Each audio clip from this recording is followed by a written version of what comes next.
Tá bom, eu confesso, me passei. A 12 e 13 ali é sacanagem. Pesado. Mas também a 12 e 12 é light, né? Certo? Não fica magoado, vamos fazer junto aqui. Então olha só, primeiro, página 17 a 12 e 12, para dizer que tá tudo normal, né? Volume 4. Assinar a alternativa cujo texto complete convenientemente o trecho a seguir. Quando um espelho esférico côncavo funciona como espelho de aumento, facilitando retoques de maquiagem, a imagem fornecida é virtual, direita e maior que o objeto. Isso aí. Pretendendo-se obter uma imagem de mesmas características através de uma lente esférica, é necessário o quê? Acabamos de ver, né?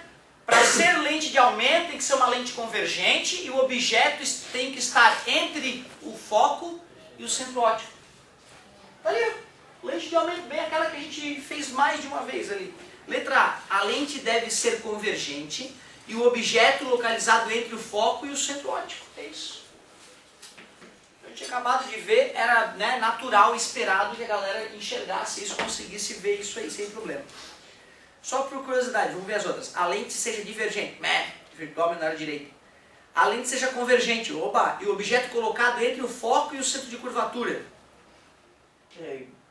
Pois é, mas é que a gente chama de centro óptico, na verdade, centro de curvatura é para o espelho, né? E quis fazer uma sacanagemzinha. Eu botei uma que era sobre o centro de curvatura. Isso, mas o centro de curvatura é para espelhos, para lente é centro óptico, ele estava falando em lente lá em cima. Certo? Foi só uma sacanagem, bem feita aquela sacanagemzinha ali. A lente seja divergente, a lente seja convergente, e o objeto colocado sobre o centro de curvatura. É centro, aliás, o centro de curvatura é o chamado ponto antiprincipal, não tem centro de curvatura, né? Ponto antiprincipal para as lentes, certo? Então tá, é letra A, tá confirmado. Agora vocês me perdoem, a 12 e 13, para começo de conversa assim é muito pesado, tá? Me perdoem, não era o objetivo. Ele desenhou uma lente L1, desenhou uma lente L2 e desenhou raios que chegavam paralelos à lente 1 e raios que emergiam paralelos à lente 2. Ele dizia o seguinte: para reduzir por um fator 4 o diâmetro de um feixe de laser que será utilizado numa cirurgia, podem ser usadas duas lentes convergentes, como indicado na figura.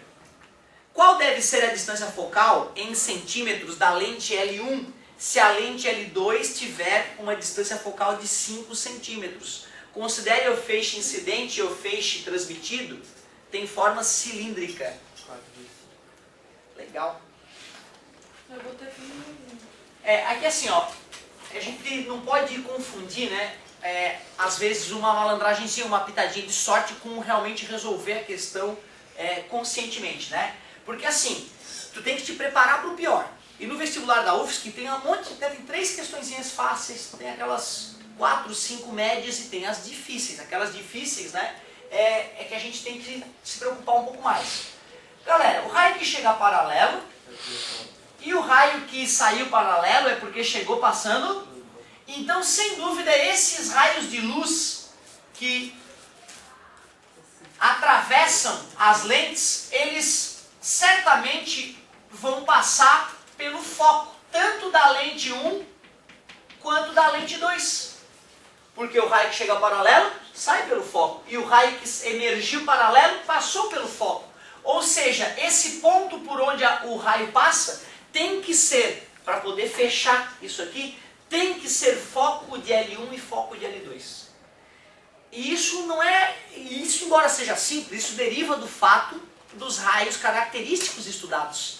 Nós estudamos raios característicos, nós vimos que todo raio que chega paralelo tem que sair pelo foco da lente. Nós sabemos que todo raio que emergiu paralelo passou pelo foco da lente. Então é certo que esse ponto é foco de L1 e foco de L2. Tu vê, um raciocínio simples, né? Mas que eu entendo a dificuldade de alguns interpretar esse raciocínio, tá? Mas é um raciocínio extremamente simples e trivial. Reconhecer que esse aqui é o foco de F1 e o foco de F2. Como ele falou que a distância focal de F2 é 5, eu sei que esse tamanho aqui é 5, ó. Como ele me pediu a distância focal de L1, eu vou chamar esse tamanho, que é a distância focal de L1, de x. Ah, mas espera aí. Se isso aqui é o centro, é o eixo principal da lente, eu formei dois triângulos retângulos. E esses ângulos aqui são iguais, opostos pelo vértice. Se dois ângulos dos triângulos são iguais, o terceiro ângulo também é igual. Se os ângulos são iguais, os triângulos são... E triângulos semelhantes têm seus lados proporcionais. Cuidado com isso, é super trivial. Vocês concordam que esse aqui é o raio do feixe cilíndrico que chega na lente 1? Posso chamar isso de R1. Vocês concordam que esse aqui é o raio do feixe cilíndrico que sai da lente 2? Vou chamar de R2. E aí, por semelhança de triângulo, R1 dividido por R2 é igual, esse cateto dividido por esse cateto é igual x sobre 5, semelhança de triângulos. Ele não falou que ele quer reduzir pelo fator 4 o diâmetro? Quer dizer que o R1 é quantas vezes maior que o R2? 4. Então quanto é R1 dividido por R2? 4. É igual a x sobre 5. Está dividindo, passa multiplicando. 5 vezes 4, 20 centímetros.